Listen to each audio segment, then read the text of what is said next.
Latest requirements pauwi sa Pilipinas at pabalik sa ibang bansa para sa mga documented OFW ngayong buwan ng May 2025. At ganun pa rin guys, wala pa ring pagbabago. So, ang mga kailangan pauwi ay e-travel arrival card registration, ang inyong passport at ang inyong ticket. At kung manggagaling naman kayo sa bansang Saudi Arabia, ay kailangan nyo ng exit re-entry visa. At kapag for good na kayo ay kailangan nyo ang final exit visa. Kapag pabalik naman sa abroad, ang mga kailangan nyo dalhin ay ang inyong e-travel departure card registration, ang inyong OEC or OEC exemption, ang inyong visa, passport at ang inyong ticket. Huwag nyo rin kalimutan mag-renew ng inyong OWA membership kapag expired na ito. Dahil ang validity ng OWA membership nating mga OFW ay 2 taon. So, kada 2 taon tayo kailangan mag-renew ng ating OWA membership. Hindi naman ito hinahanap sa immigration pero lagi ko sinasuggest na dapat tayo magre-renew ng ating OWA membership dahil insurance natin itong mga OFW habang nagtatrabaho sa ibang bansa. Karagdagang impormasyon naman para sa mga OFW na uuwi sa Pilipinas na may mga pagbabago sa kontrata. For example, mga nag-change employer. At latest ngayon sa pagkuha ng OEC sa POA. Paano kumuha ng OEC ngayong 2025? May tanong kasi ang isang kababayan natin na nagpa-verify daw siya ng kanyang kontrata at first time niyang uuwi sa Pilipinas. Galing siya sa visit visa at naging employment visa sa ibang bansa.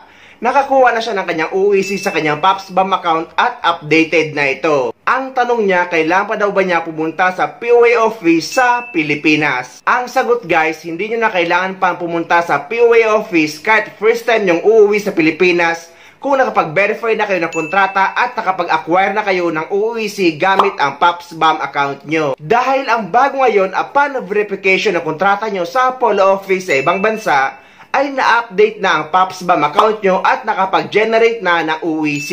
Kaya nga napapansin ng karamihan na nung nagpa-verify sila ng kontrata, ay ready to print na ang kanilang OEC. So kapag ganun guys, ay hindi nyo na kailangan pang pumunta sa POA office sa Pilipinas dahil kailangan nyo lang ipaprint ang OEC na nasa POPSBAM account nyo. Ang kailangan lang sumadya sa POA office ay kapag hindi pa updated ang OEC nyo sa inyong POPSBAM account. Dahil minsan ang system ay hindi pa nag-a-update. So kapag hindi pa updated ang POPSBAM account nyo at hindi pa kayo nakapag-acquire ng OEC sa inyong POPSBAM account, ay kailangan nyo sumadya sa POA office or sa pinakamalapit na POA office sa lugar nyo. At kailangan nyo dalhin ang inyong passport, visa at ang inyong Polo verified contract. Hindi na guys kailangan ng sworn statement at lalong-lalo na ang insurance. So hindi na yan kailangan guys. Sa mga naghihingi ng sworn statement ay hindi nyo na yan kailangan.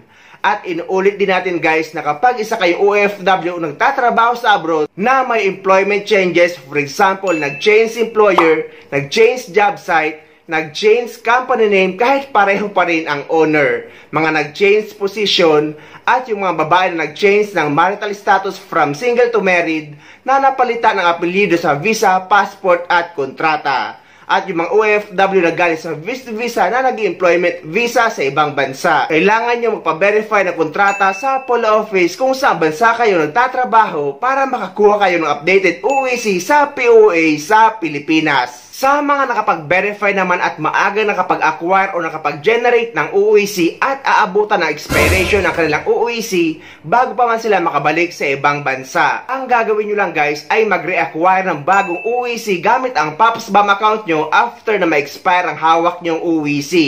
Hindi kayo makakapag-reacquire kung still valid pa ang OEC nyo. So makakapag-reacquire lang kayo ng bagong OEC after na ma-expire ito or after ng expiration. Kung sakali man hindi kayo makakuha ng bagong OEC at yung expiration ay dikit na sa flight date nyo, ay pwede kayong dumaan sa POA desk na matatagpuan nyo sa loob ng NAIA at sa Clark International Airport.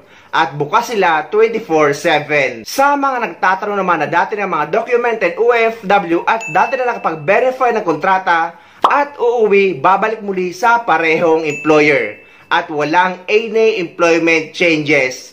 Kailangan pa daw ba mapaverify ng kontrata? Ang sagot guys, kung wala namang employment changes or kung wala namang nabago sa kontrata nyo, ay hindi nyo na kailangan ng panibagong Polo verified contract.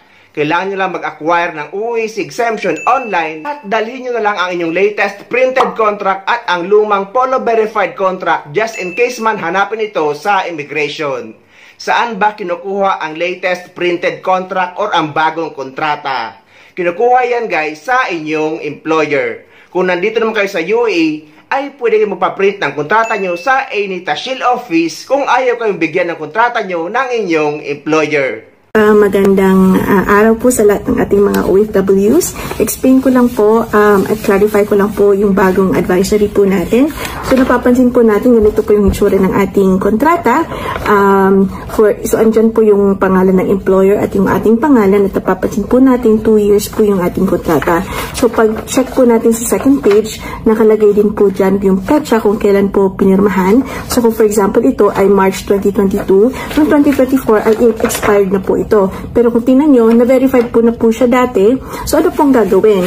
Kung uuwi po ako ngayong taon, gagawa lang po ako ng panibagong kontrata. So for example, ito po, same pa rin po ang employer, pero pirmahan ko pa rin po, hindi ko na po kailangang ipa-verify ito. Okay? Pero pag uwi ko po sa Pilipinas, itong dalawa po ang dadalhin ko all the time. Ito po ipapakita ko sa immigration na hindi po nagpalit ang aking employer since 2022. Okay? And then, para naman po sa mga workers na open contract or walang duration ng kanilang contract or indefinite, hindi na po kailangan mag-issue ng bagong kontrata. Yun na po. Salamat. Kung kayo naman po ay balik manggagawa, online na po ito. Kung babalik po kayo sa inyong dating pinagtatrabahuhan, meron na pong tinatawag na OEC Exemption Certificate na inyo na pong makukuha sa sarili ninyong online account sa Department of Migrant Workers. Hindi nyo na po kailangang pumunta dito sa amin dahil dire-diretso po yung pagkuha ng OEC sa inyong online account.